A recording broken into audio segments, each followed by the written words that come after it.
varias aclaraciones antes de iniciar. Has dicho la concepción chamánica de la existencia. Y sí quiero aclarar un poco qué es esto de chamánica o qué son los chamanes. Son los sabios indígenas de muchos lugares del mundo. Nosotros hemos estudiado a estos sabios en México. Y una de las linajes de estas gentes se encuentra en el estado de Sonora, los yaquis de Sonora. Y ellos tienen... Los de Carlos Castaneda. Ah, sí. Y ellos tienen una concepción acerca de cómo se crea la percepción.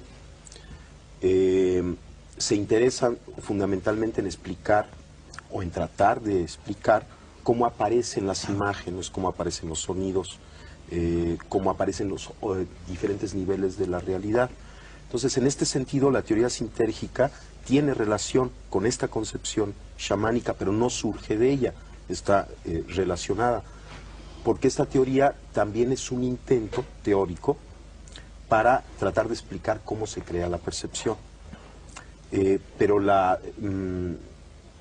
nomenclatura que utiliza es diferente a la que utilizan los chamanes, aunque las conclusiones son muy similares. La teoría sintérgica afirma que existe una organización básica del espacio. Esta organización básica sería como una matriz, un enrejado, una celosía, cuyo estado fundamental es de total coherencia y simetría. En esto está de acuerdo también la física contemporánea.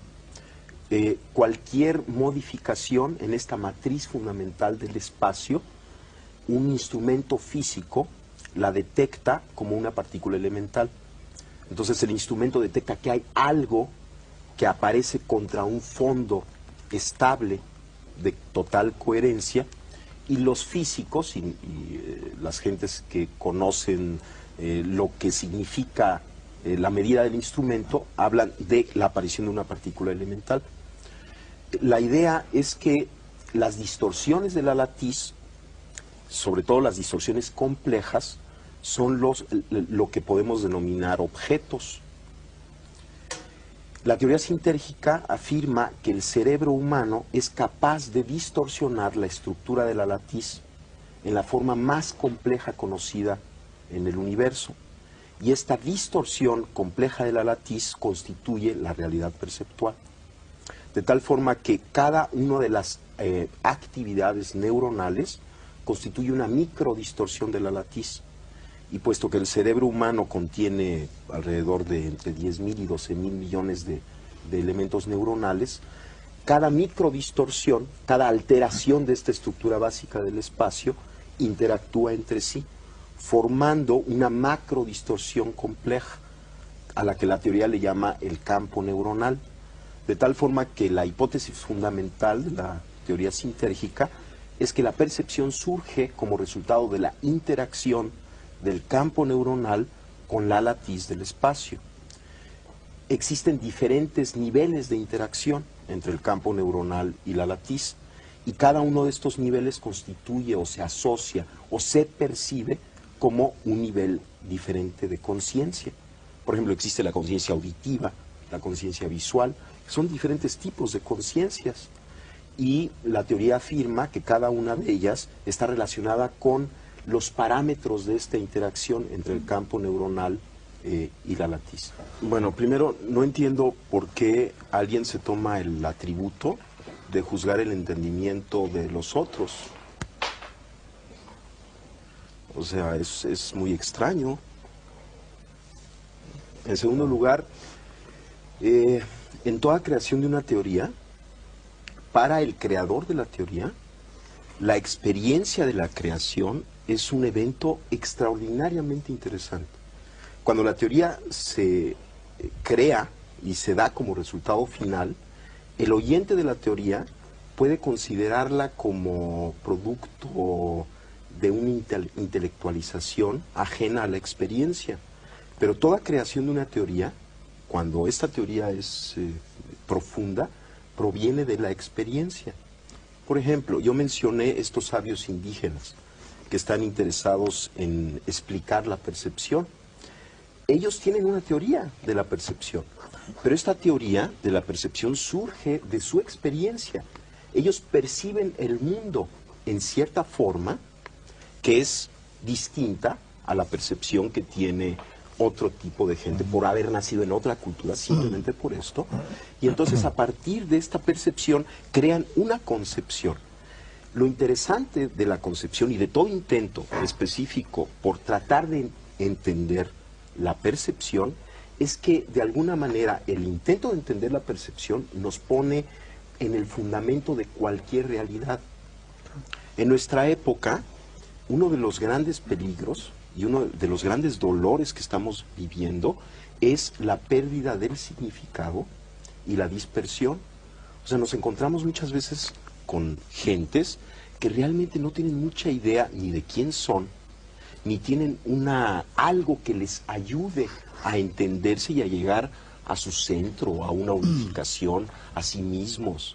Entonces, el intento, por ejemplo, de explicar la percepción es un intento de lograr esta unificación, porque estaremos en la base de la creación de cualquier realidad, y entendiendo cómo se crea la realidad nos ayuda a unificarnos. Entonces no es un intelectualismo, sobre todo en el proceso de creación, porque la teoría fina, la teoría profunda, siempre surge de la experiencia. Yo quisiera dar dos consejos, pero antes algo muy interesante. Salvador y yo fuimos testigos de un evento extraordinario. Y vamos, yo soy un científico, yo tengo un laboratorio, estudio la actividad cerebral, la fisiología cerebral, y me invitaron a conocer a esta mujer Pachita y a sus operaciones. Y lo que yo vi ahí, en principio, contradecía todo concepto y todo conocimiento que yo tenía acerca de la realidad. Y a mí lo que me enseñó esto que vi, que Salvador pues lo estaba describiendo, y que yo fui testigo también de aquello, lo que me enseñó es que yo no puedo decir cuál es el límite de la capacidad humana. A partir de esa experiencia yo no me atrevo a decir el ser humano no puede hacer esto, el cerebro tiene tal límite en su potencialidad, sino que parecería que estamos dentro de un continuo extensísimo y no conocemos cuáles son los extremos de este continuo. Ahora, los dos consejos. Los dos consejos. Uno es la risa. Uno es la risa. La risa es excelente, es una medida terapéutica extraordinaria. Inclusive hay una técnica de meditación taoísta en donde la persona, y es muy sencillo hacerlo, la persona se sienta y sonríe. Inténtenlo. Sonríe con los ojos y la boca. O sea, realmente suba las comisuras de los labios, y se coloca en esta situación. Inmediatamente hay una serie de mensajes que recibe nuestro cuerpo, que recibe nuestro cerebro. En primer lugar, todo está bien. Hay secreciones hormonales dadas por el cambio de fisonomía que producen un mejoramiento extraordinario de todos los sistemas fisiológicos. Ese es uno de los consejos, reírse. Mientras más nos riamos, mientras más nos demos buenas señales a nosotros mismos, vamos a estar más sanos.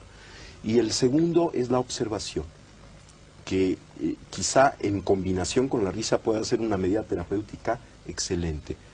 Somos capaces de observar